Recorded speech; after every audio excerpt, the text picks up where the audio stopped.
How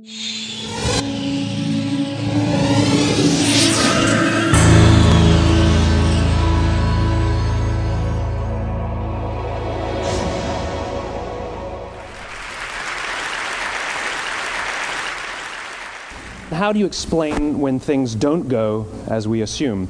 Or better, how do you explain when others are able to achieve things that seem to defy all of the assumptions? For example, why is Apple so innovative? Year after year after year after year, they're more innovative than all their competition. And yet, they're just a computer company. They're just like everyone else. They have the same access to the same talent, the same agencies, the same consultants, the same media. Then why is it that they seem to have something different?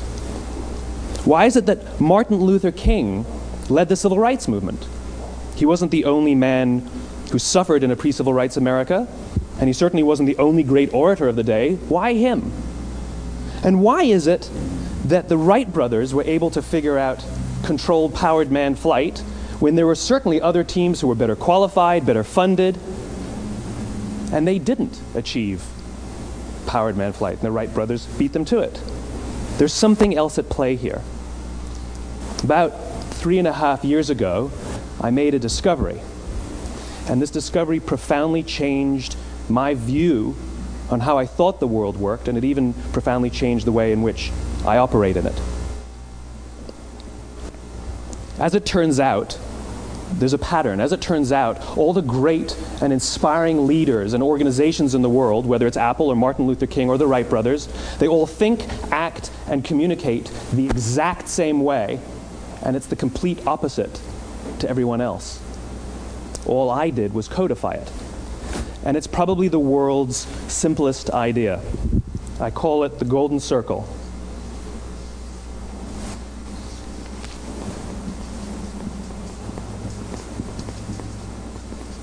Why, how, what? This little idea explains why some organizations and some leaders are able to inspire where others aren't. Let me define the terms really quickly. Every single person, every single organization on the planet knows what they do, 100%. Some know how they do it, whether you call it your differentiating value proposition or your proprietary process or your USP. But very, very few people or organizations know why they do what they do. And by why, I don't mean to make a profit. That's a result. It's always a result. By why, I mean what's your purpose? What's your cause? What's your belief? Why does your organization exist? Why do you get out of bed in the morning? And why should anyone care? Well, as a result, the way we think, the way we act, the way we communicate is from the outside in. It's obvious. We go from the clearest thing to the fuzziest thing. But the inspired leaders and the inspired organizations, regardless of their size, regardless of their industry, all think, act, and communicate from the inside out. Let me give you an example. I use Apple because they're easy to understand and everybody gets it. If Apple were like everyone else, a marketing message from them might sound like this: we make great computers. They're beautifully designed, simple to use, and user-friendly. Want to buy one? Meh. And that's how most of us communicate. That's how most marketing is done, that's how most sales is done, and that's how most of us communicate interpersonally. We say what we do, we say how we're different or how we're better, and we expect some sort of behavior, a purchase, a vote, something like that. Here's our new law firm. We have the best lawyers with the biggest clients. We have, we always perform for our clients, do business with us. Here's our new car. It gets great gas mileage. It has, leather seats. Buy our car. But it's uninspiring. Here's how Apple actually communicates. Everything we do, we believe in challenging the status quo. We believe in thinking differently. The way we challenge the status quo is by making our products beautifully designed, simple to use, and user-friendly. We just happen to make great computers. Want to buy one? Totally different, right? You ready to buy a computer from me? All I did was reverse the order of the information. What it proves to us is that people don't buy what you do, people buy why you do it. People don't buy what you do, they buy why you do it. This explains why every single person in this room is perfectly comfortable buying a computer from Apple. But we're also perfectly comfortable buying an MP3 player from Apple, or a phone from Apple, or a DVR from Apple. But as I said before, Apple's just a computer company. There's nothing that distinguishes them structurally from any of their competitors. Their competitors are all equally qualified to make all of these products. In fact, they tried. A few years ago, Gateway came out with flat screen TVs. They're eminently qualified to make flat screen TVs. They've been making flat screen monitors for years. Nobody bought one. And Dell came out with MP3 players and PDAs. And they make great quality products, and they can make perfectly well-designed products, and nobody bought one. In fact, talking about it now, we can't even imagine buying an MP3 player from Dell. Why would you buy an MP3 player from a computer company? But we do it every day. People don't buy what you do, they buy why you do it. The goal is not to do business with everybody who needs what you have. The goal is to do business with people who believe what you believe. Here's the best part.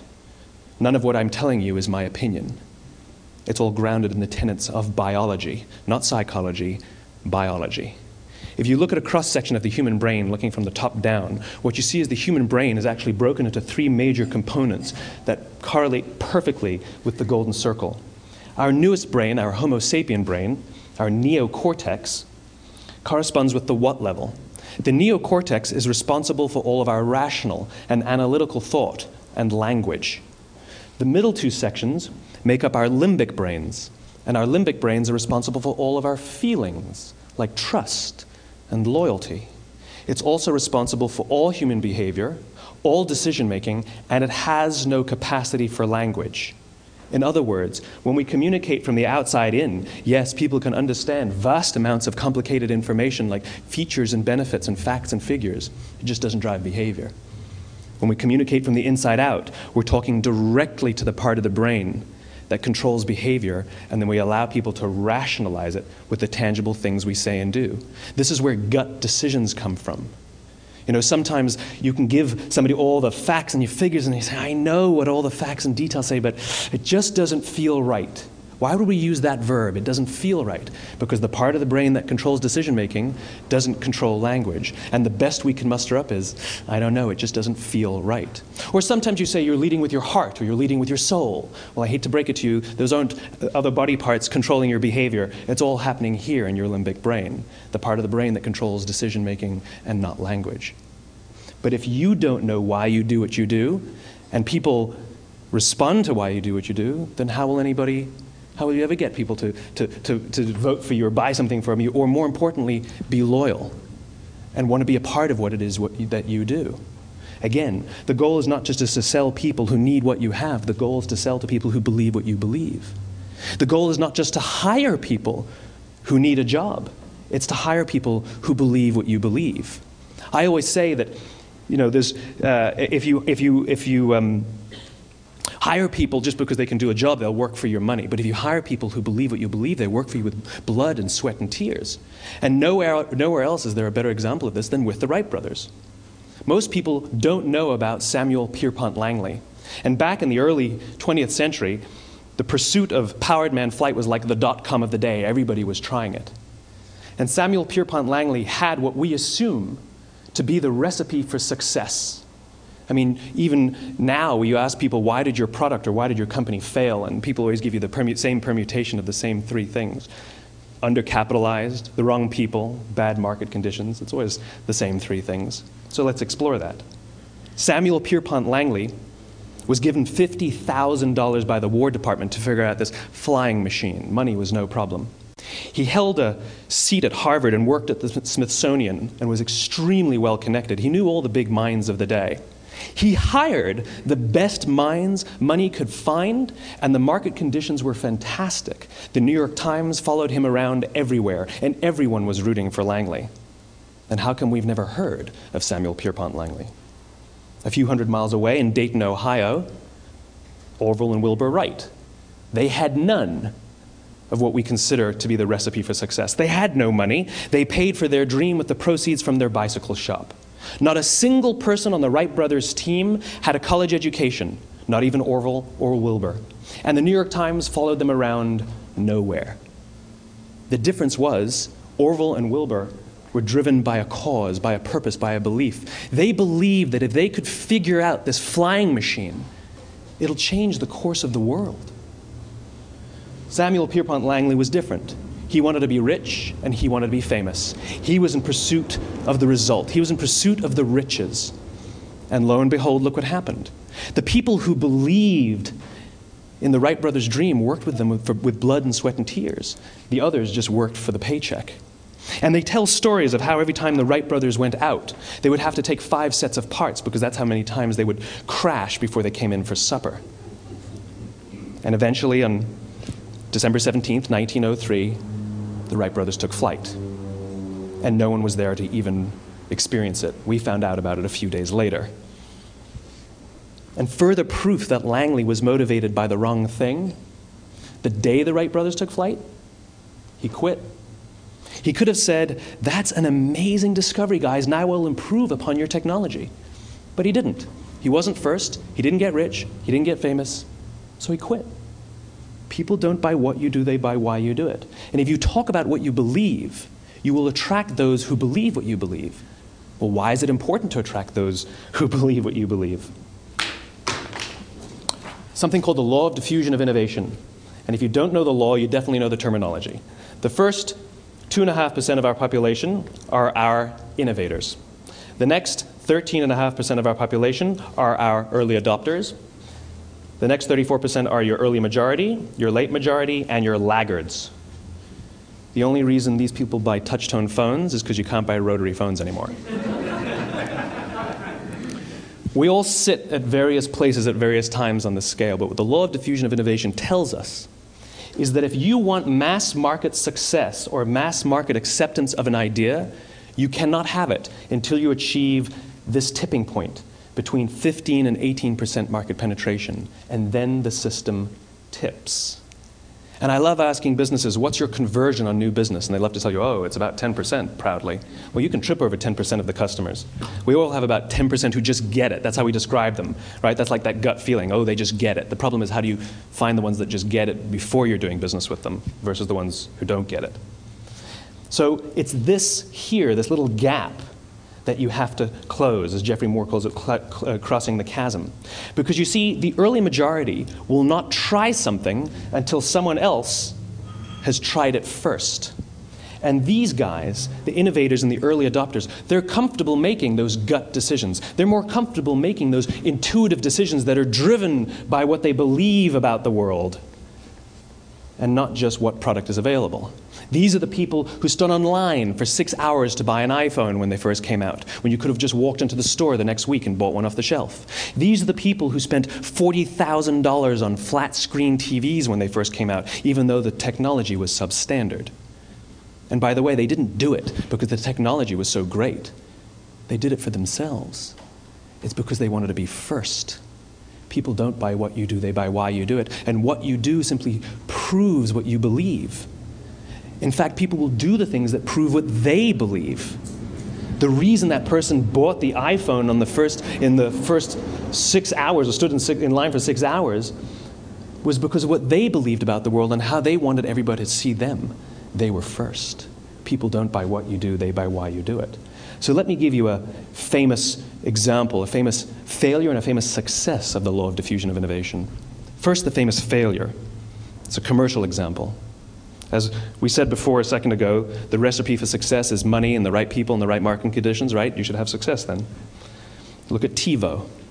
From the time TiVo came out about 8 or 9 years ago to this current day, they are the single highest quality product on the market. Hands down, there is no dispute. They were extremely well funded. Market conditions were fantastic. I mean, we use TiVo as a verb. I TiVo stuff on my piece of junk Time Warner DVR all the time. But TiVo is a commercial failure.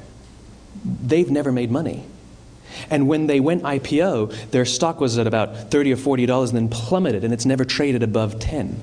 In fact, I don't think it's even traded above 6, except for a couple of little spikes.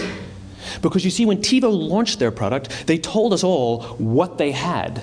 They said, we have a product that pauses live TV, skips commercials, rewinds live TV, and memorizes your viewing habits without you even asking.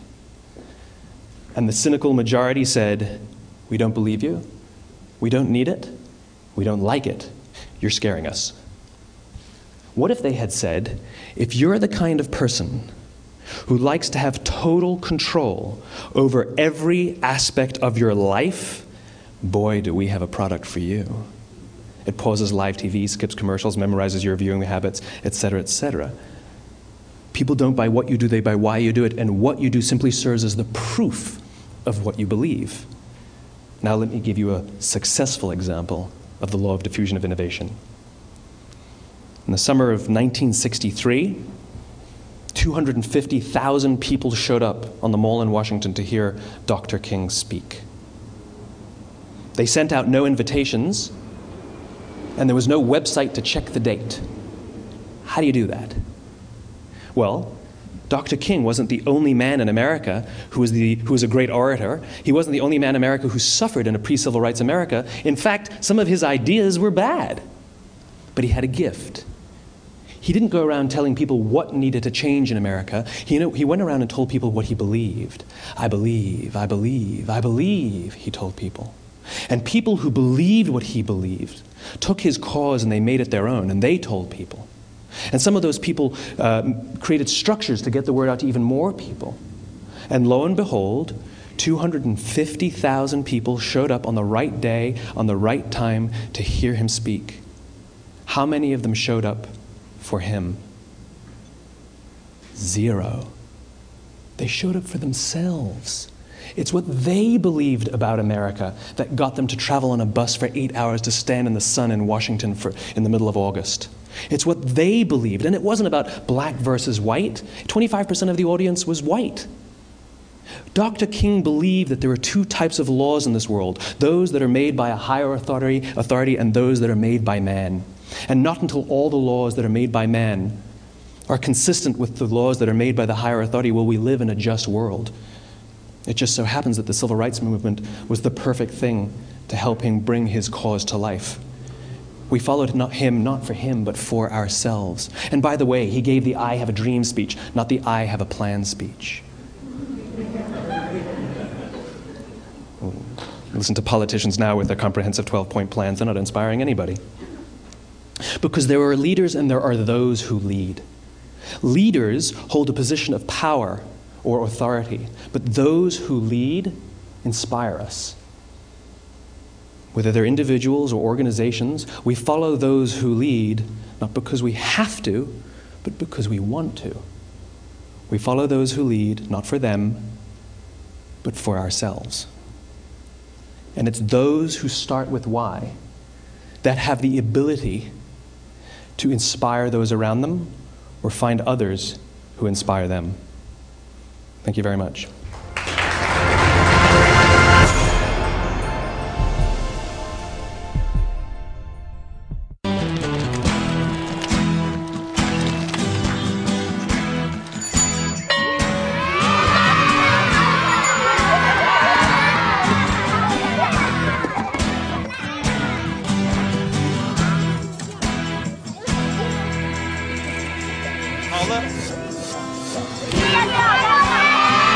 Sharing. That's video on the Human Network. Siska, welcome to the Human Network.